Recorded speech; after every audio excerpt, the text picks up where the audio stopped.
Fox 9 on this Thursday evening with breaking news. Crews right now are responding to the crash of an Apache helicopter just south of Gowen Field. It went down a little over an hour ago just off Pleasant Valley Road.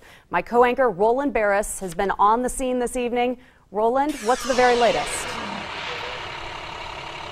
Well, the very latest is we know an Apache went down at about 7 o'clock tonight. That would be after it's really gotten dark around this area during a routine training flight. 2 members on board. This is a helicopter that carries just 2 crew members, and we don't know anything about their status right now. The accident site is off in the distance there down what is a gravel road here.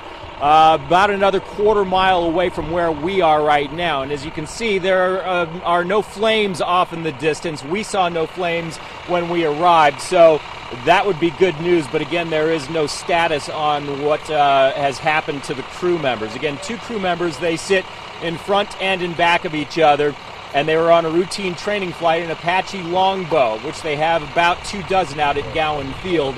In this area tonight, the conditions are really pretty good for flying. Cool, a lot of air to grip with this 4-bladed helicopter. The moon is shining brightly. Visibility shouldn't have been much of a problem out here, but there might have been areas of fog in this area. If they're flying very low, that could have caused a problem, but at this point, it's strictly speculation. Now, as far as we know at this point, we have fire crews behind us, as you can see, and they look like they're moving out, so we'll get out of the way. We have not seen any flames. We have not heard any word about the crew again, but this, since the Apaches came in to Gowen Field, is the first real emergency of this sort that we've heard of that I can recall. So at this point, we're waiting for information from Colonel Tim Marsano. He will be joining us in a little bit to talk about what has happened tonight. As he's told us, he doesn't know much either. He has not been down to the crash site. So we are still waiting. There are paramedics here, but it's a very calm scene, Michelle. And at this point, for a helicopter that is really made to take all sorts of punishment and fly in all sorts of conditions, this is a real surprise right now. That's about all we know at this point, Michelle. We'll send it back to you. Roland, I was just talking with Scott here in the studio, as you were saying, and of course no fog out there as well. Very decent flying conditions, a large moon.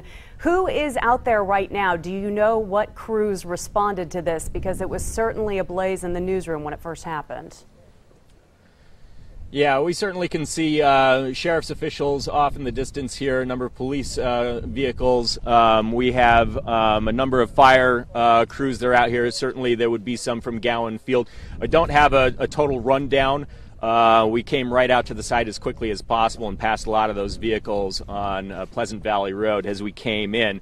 But it is a calm scene here right now, and you know, I think Scott might have some other clues on the weather, but again, for a vehicle like this that has all sorts of redundancies, twin engine, it's made to take all sorts of punishment and fly in absolutely all kinds of weather, this certainly should not have been a problem.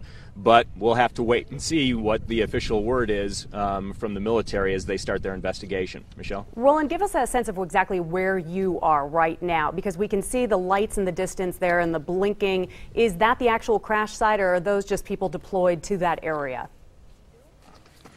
As far as we can tell, that's where the helicopter is, just down the way. As you can see the flashing lights down there, and they haven't let us get any closer than this right now. We are just off of Pleasant Valley Road and probably about a mile south of Gowen. So as you go around to Gowen Field and that main intersection there where there's a light and Pleasant Valley Road, and you hang a right and you start going south on Pleasant Valley, it doesn't take long. You come over a ridge, and right there you start to see the emergency vehicles. And then just another quarter mile off of Pleasant Valley is where the crash site is. So very close to home base for this helicopter, Michelle.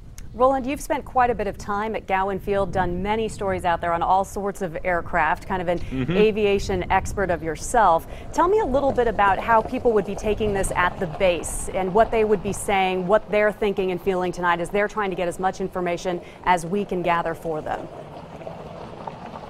Well, I've talked with a number of the pilots out there, and they're a pretty close-knit group, and they all have similar experiences. They all are very professional and fantastic at what they do, which is maintaining and flying this aircraft. I think they'd be very surprised, obviously, that this happens. Anytime it happens, it's a shock.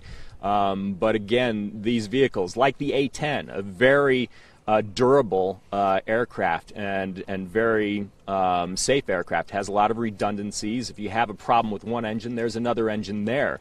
This is the type of thing that would be shocking, I think, to all of them. As we came in, of course, off Pleasant Valley Road, you have the great enemy of helicopters, which is power lines, but we didn't see any incidents or any indication that those were touched at all by anything. So, and I don't know what's out here in the dark. It's a little hard to tell, but they fly out here, training missions all the time.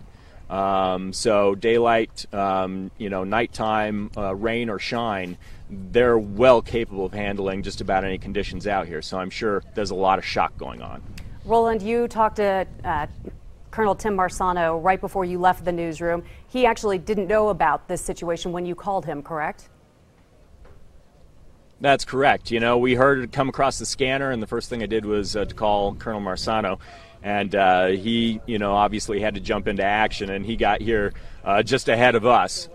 So we're kind of finding out information almost at the same time. He's had a little chance, in fact, to talk to the crews, I think, and we're hopefully going to get a little more information from him in a couple of minutes. I can hear him just beyond our camera right now. So hopefully we'll be able to talk to him and get a little more information here. Again, he hasn't been to the crash site, so it may not be much. But at this point, what we do know is that that Apache Longbow helicopter going down about 7 o'clock tonight, and no status yet on what happened to the crew, and we're hoping for the best. All right, we can hear him as well, Roland. We're going to let you go. We're going to obviously check back in with you. Just let us know if you want to talk to us, get some more information. We'll put you back on live as soon as you got it. Roland, thank you for hurrying out to the scene tonight. We appreciate that. Again, we will bring you the very latest on this Apache. It's an AH-64, we believe, that went down just outside Gowen Field, about a half mile from Gowen Field, just after 7 o'clock tonight. Once again, 2 crew members on board. There is no confirmation on how they are.